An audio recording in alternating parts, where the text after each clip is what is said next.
Hello बच्चों, तो चलिए इस प्रश्न को पढ़ते हैं। फलन एफ एक्स बराबर 4x+a जब x का मान छोटा हो 1 से, 6 जब x बराबर 1 हो, और 3x-b जब x का मान बड़ा हो 1 से। यदि x बराबर 1 पर सतत है तो a व b के मान ज्ञात कीजिए। तो देखो, हमें बताया हुआ है कि जो फलन एफ एक्स है ये x बराबर 1 पर सतत है, तो हमें यहाँ से a व b के मान ज्ञात करने हैं। तो प्रश्न में आगे बढ़ने से पहले इस प्रश्न से संबंधित जो मुख्य अवधारणा है उसकी हम चर्चा कर लेते हैं। देखो, मुख्य अवधारणा क्या हो जाएगी। बिंदु बिंदु x बराबर a पर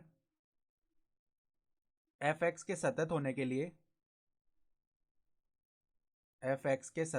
लिए क्या शर्त होती है। होने के लिए जो x बराबर a पर फलन का मान है, अर्थात जो एफ ए है, वो किसके बराबर आता है, बाईं सीमा। x बराबर a पर जो हम बाईं सीमा निकालेंगे, तो बाईं सीमा और दाईं सीमा अस्तित्व में होनी चाहिए और दोनों बराबर आनी चाहिए सतत होने के लिए। और बाईं सीमा और दाईं सीमा के मान जो आ रहे हैं बराबर, वो फलन का मान भी होना चाहिए x बराबर a पर। ठीक है, तो ये शर्त होती है सतत होने के लिए। तो देखो, हमें क्या बताया हुआ है कि x बराबर a पर सतत है ये फलन। तो अर्थात हम क्या बोल सकते हैं कि x बराबर a पर जो फलन का मान आ रहा है वो बाईं सीमा और दाईं सीमा के बराबर है। ठीक है, तो हम क्या बोल सकते हैं कि f1 का जो मान है, प्रश्नानुसार प्रश्नानुसार जो x बराबर 1 पर फलन का मान अर्थात f1 है, वो किसके बराबर आएगा, बाईं सीमा अर्थात लिमिट x अग्रसित हो रहा है 1 माइनस एफ एक्स, ये होता है बाईं सीमा। ठीक है, बराबर में दाईं सीमा अर्थात लिमिट x अग्रसित होगा 1 प्लस में।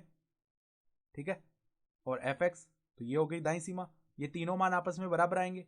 तो सबसे पहले देखो, हम क्या करते हैं, f1 का मान निकाल लेते हैं, अर्थात x बराबर 1 पर जो फलन का मान आ रहा है। तो देखो, f1 का मान क्या आ जाएगा। हमें देखो, फलन में सवाल में बताए हुए है कि x बराबर 1 पर फलन का मान 6 है, तो f1 आ गया 6। इसको हम समीकरण 1 बोल देते हैं। ठीक है, फिर देखो, हम बाईं सीमा निकालते हैं, तो बाईं सीमा बराबर में क्या आएगी, लिमिट x अग्रसित होगा 1 माइनस की ओर। ठीक है, और यहां पर क्या आएगा, एफ एक्स आएगा। तो अब देखो, जब 1 से कम है x का मान, तब कौन सा फलन काम में लेना है, 4x+a। ठीक है, तो ये फलन काम में लेंगे हम 4x+a वाला। ठीक है, तो अब देखो, यहाँ पर हम x के स्थान पर प्रतिस्थापन करते हैं 1 माइनस एच का, तो h जो है वो अब 0 की ओर अग्रसित हो जाएगा और x के स्थान पर 1 माइनस एच आ जाएगा।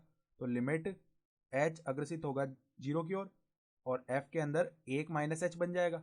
ठीक है, तो अब देखो, इस फलन में x की जगह हम 1 माइनस एच रख देते हैं, तो लिमिट h अग्रसित होगा 0 की ओर और 4 गुणा में 1 माइनस एच प्लस में a बन जाएगा। ठीक है, तो अब देखो, h को 0 की ओर अग्रसित करवाते हैं, तो यहाँ पर 1 माइनस 0 यानी ब्रैकेट में 1 बच जाएगा और वो 4 से गुणा होगा, तो 4, तो 4 प्लस a आ जाएगा बाईं सीमा का मान, तो 4 प्लस a बन गया। ठीक है, तो अब देखो, इसको हम क्या बोल लेते हैं, एक बार के लिए इसको समीकरण 2 बोल लेते हैं, जो बाईं सीमा का मान बना है। तो बाईं सीमा कितनी आई है, देखो हमारे पास बाईं सीमा बराबर में 4 प्लस a आया इसका मान।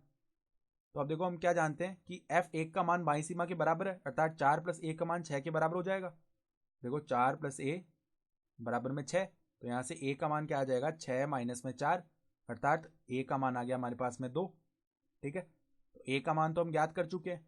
तो अब देखो, b का मान ज्ञात करने के लिए हमें दाईं सीमा निकालनी पड़ेगी, तो दाईं सीमा